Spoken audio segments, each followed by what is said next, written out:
What's up, the squad? Back with another video. I seen that I was going down. Make sure you hit the like button, hit that subscribe button for me, please. Y'all see it right here. What I find interesting about this whole thing, and what's crazy about everything that's within it, because this isn't the first time. It's. I can't even say that it's been a while, because he's been linked with so many things that it's honestly becoming a little bit weird. It's becoming a little bit weird. I'm not gonna lie. And I know people are already wondering, especially people even seeing this. I mean, you got 10,000 reposts and 31,000 likes on this. So, you know, people are already looking at the simple fact, like, this is odd. You got Obama linked, you know, to this judge. Zia Farrakhu, I'm pretty sure that's what his name is. I don't know. Is now facing mass calls to be removed from the bench after he apologizes to Cole Allen, the person who tried to, you know, unalive President Trump, which is definitely, you know, insane. Said this judge is feeling bad for him. This judge is feeling bad, you know, for this guy, and it's definitely insane. Check it out. Allen back in court today, and the judge says he's not being treated well. Chief Washington correspondent Mike Emanuel is in Washington with this story tonight. Good evening, Mike. Brett, good evening. A federal judge apologized to the man accused of attempting to assassinate President Trump today for the way he's been treated by jail officials since his arrest. Magistrate Judge Zia Farrakhu grilled a Washington, D.C. jail official over Cole Allen being held on suicide watch in a padded, lighted cell with no ability to make phone calls, read books, without access to religious materials or recreation time. Farrakhu handled some of the January 6 cases and said about Allen, quote, "He's being treated differently than anyone I've ever observed." In addition to attempted assassination, Allen also faces 2 firearms-related charges. He faces up to life in prison. Bro, somebody that just ran up. I don't care if it. Listen, even if it, say it wasn't the president, say it was just a regular dinner. If you go and you run up in somewhere with all these weapons, even if it was just one weapon, and you just shooting and you going like you about to, what are we talking about? Apology? Oh, he needs this. He needs his books, and he needs, you know, time outside, and he needs exercise equipment, and he needs this, and he needs the right food. We have to make sure the temperature is right. That's some BS, bro. I'm not even gonna lie. That's some BS. Y'all see, you got 1, 2, 3, 4. He got 4 weapons on him. He got some knives on him. He got a gun. Like, he really went in there, and you telling me that judge just apologized? That's weird to me. That's weird to me. The judge today noted Allen has no criminal history, stressing that he is innocent until proven guilty and therefore should be treated fairly. The evidence released by the government so far has been pretty damning, including this video of Allen running through a security checkpoint before the Correspondents' Dinner shooting. Investigators say this video shows Allen casing the hotel a day before the April 25th attack, walking hallways and checking out the hotel gym. While in isolation, Allen has been going through a psychiatric evaluation to see if he is suicidal. A Justice Department prosecutor said Allen told FBI agents he didn't expect to survive. I find that weird, though, bro. Y'all got a person just walking, and people do. I'm not about to say, you know, people don't. I know people do. You know, they walk around, they want to see different things, but they don't look like he looking. He looking like he going to do a job. Like, he look like this is stuff that you question. Like, I know people be at these hotels, they be watching the cameras. This is a person that looks like he's going for a job. It can be any job, but he looks like he's going for a job. He's doing like this. You can constantly, man, this is off. He's looking around. This man's in dress shoes going to the weight room. You mean to tell me y'all not questioning nothing? Y'all didn't question nothing. He done went all the way back here. I'd immediately called. I've been like, do we got anybody that's coming in to look around to see, you know, what's going on with the such and such? None of that, bro. That's wild. Said Allen told FBI agents it's deeper he than didn't this. expect to survive the assassination attempt. And in an email, Allen said he wanted to extend his appreciation to many people since he will not likely be able to talk to them again. The judge told Allen he would get him the Bible that he's been requesting He acknowledged it is a high-profile case, but claims Allen should not be in solitary confinement. The judge is demanding an update from the Department of Corrections by 9 a.m. tomorrow if Allen will be moved to a more comfortable cell, perhaps with a window. He is no longer on suicide watch. Brett? Bible is understandable. I don't care what nobody say. Bible is understandable. One thing about it, God sees all. God is above all. Now, when it come to all this other stuff, and you talking about he about to get a cell with a window, he want to look outside, he want to do this, he want to do that.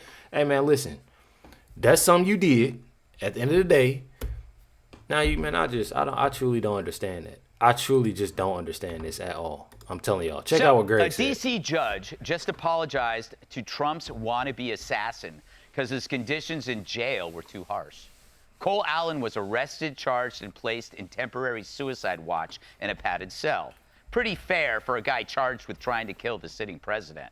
But his judge, Zaya Faruqi, complained, saying that some Jan 6 defendants were treated better.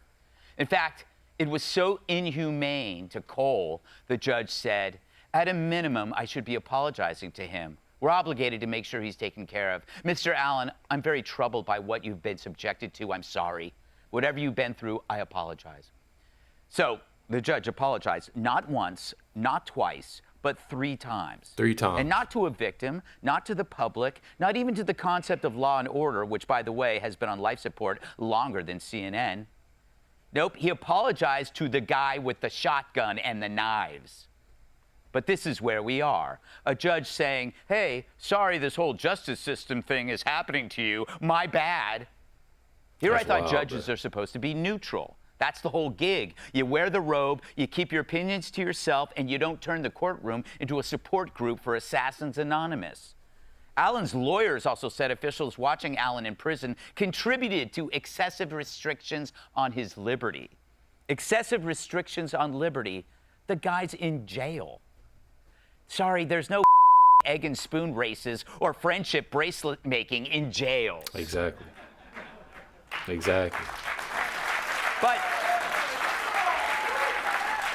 But this is the trend where the system has shifted from accountability to acceptance and even encouragement of violence. This is our criminal justice system now. Lefty prosecutors decline cases, judges minimize consequences, and if you're a victim, good luck. Maybe we'll get to you if you haven't bled to death or limped to a red state.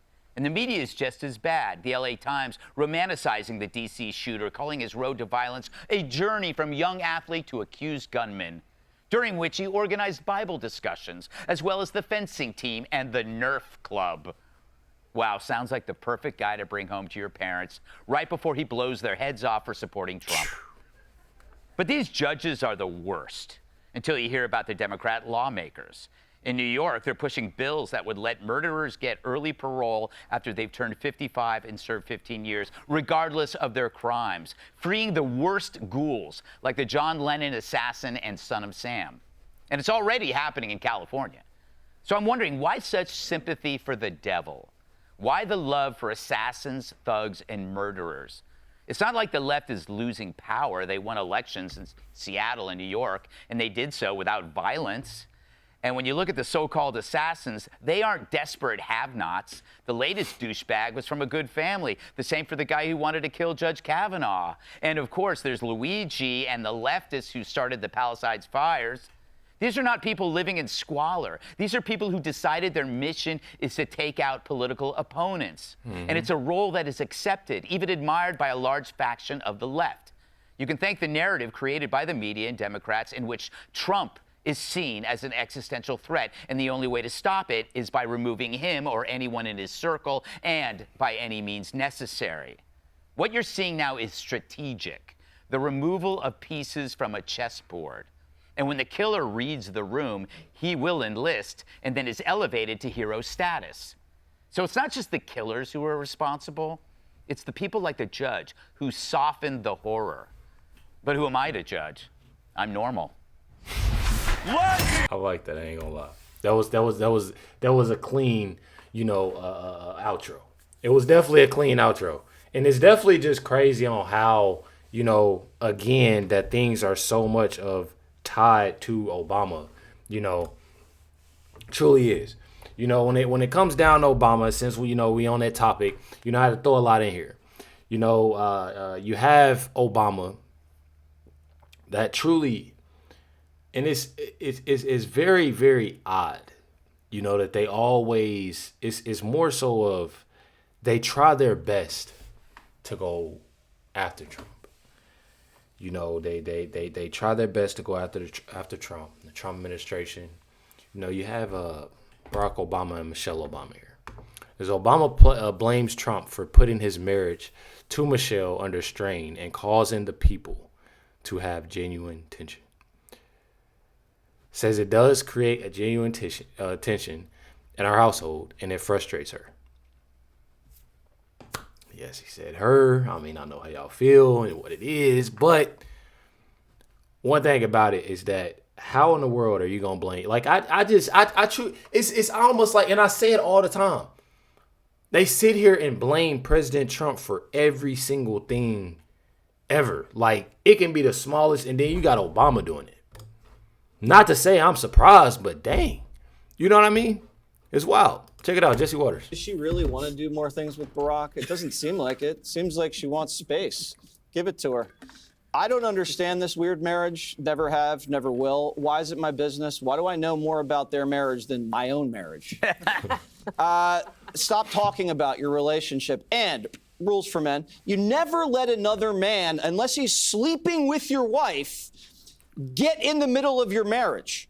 How are you going to let Donald Trump create tension in your marriage?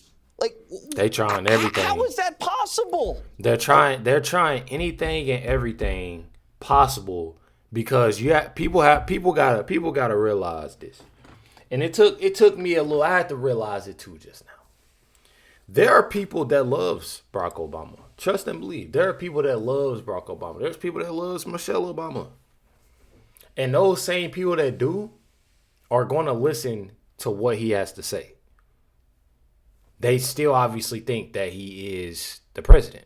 So a lot of people are going to look at this and fact, okay, he said Trump is doing this to us, so that gives y'all more of don't do y'all best. Don't ever like President Trump. Don't ever like President Trump. He's doing this to my marriage, y'all.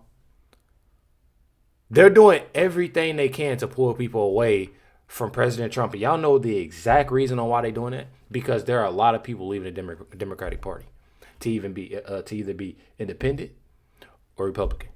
Trust and believe. No lies she's a told. Woman. Unless they're sleeping together, which I doubt Trump is sleeping with Michelle, it should not cause any tension at all. Plus, you're rich. Go to Hawaii, have a drink, play a little golf. You have a private chef. Is he not in? You could get another private chef. Life is good. I'm not gonna lie, Jesse knew what he was doing right there. That was a shots fired. That was a shots fired. Like he knew it. And the thing is, I seen some of this clip, but I didn't see that ending though. I mean, one thing about it, they swept up under the rug. That swept up under the rug with that chef. Y'all want me to get back on that? I gotta be cool. Jesse Waters mentioned, hey, Barack, Michelle, maybe stop obsessing over Trump and go to Hawaii for a drink or some golf. Boy, y'all know, Obama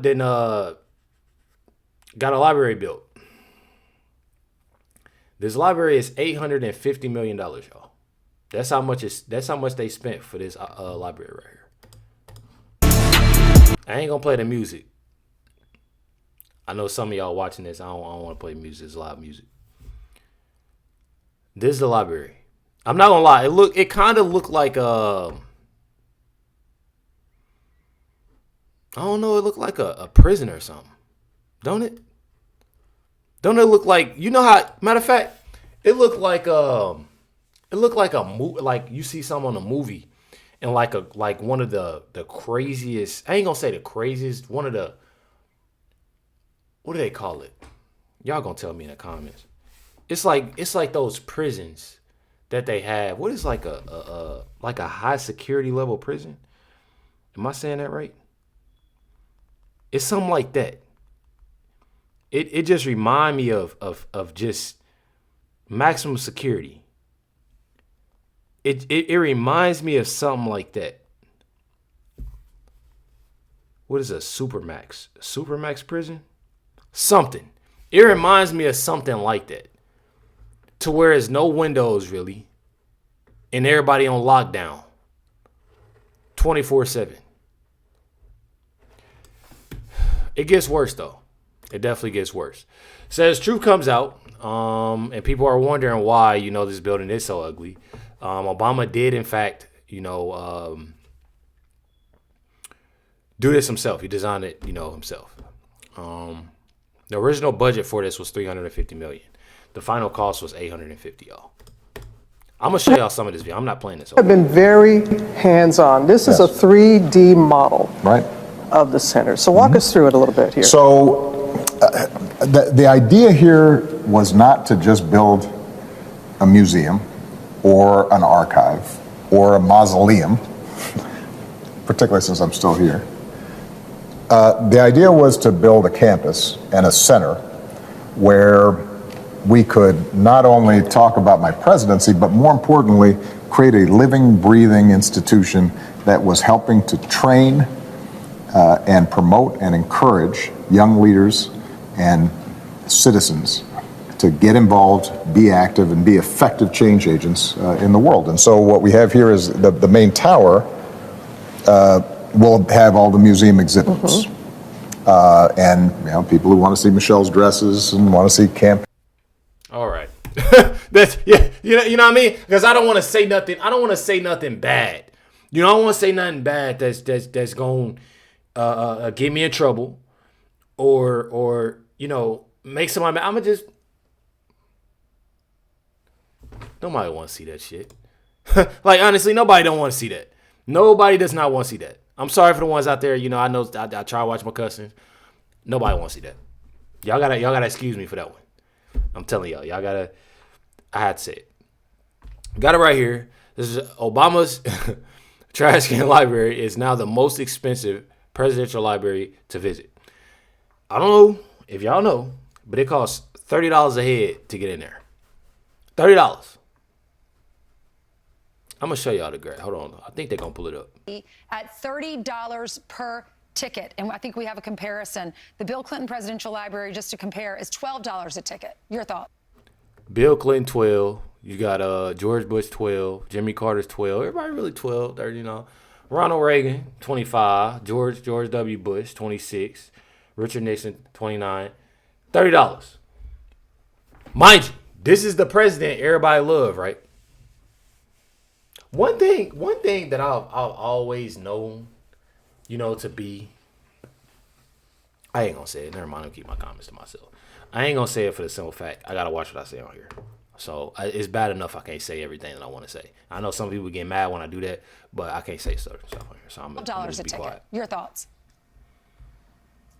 Yeah, I wish you could put that picture of the Obama library back up, if the producers could do that, because at the weekend show, we call it not the Obama Presidential Library, we call it the North Korean Watchtower, because that's actually what it looks like. It's a brutalist, hideous piece of architecture, which, by the way, the African-American community in that area hates it.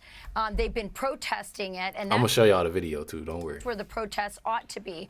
Back in the 1960s, Ainsley, the federal government started going in Washington, D.C., asking for architecture to become more modern.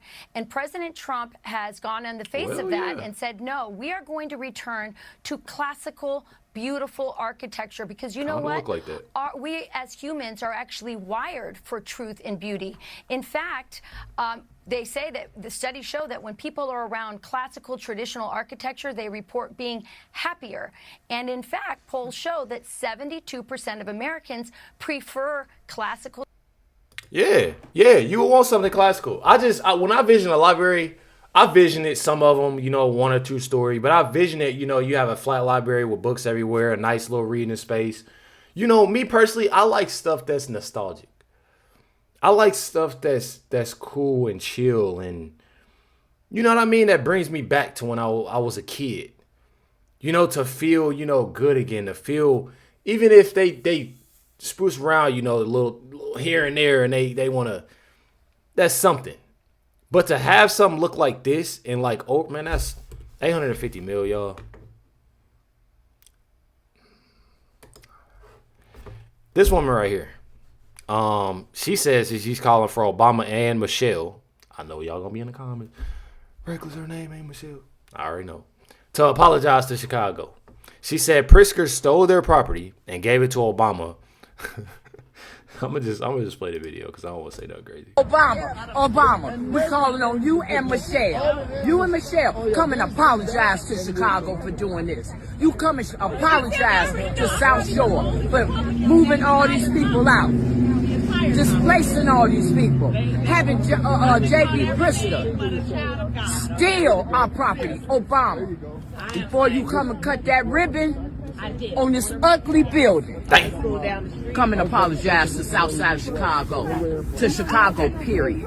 Period. People stood behind you, thinking that you was going to be about something, and you wasn't about nothing. You owe us an apology. We want an apology from Barack Obama. We not leaving. We here all summer until he come. We here all summer until he come.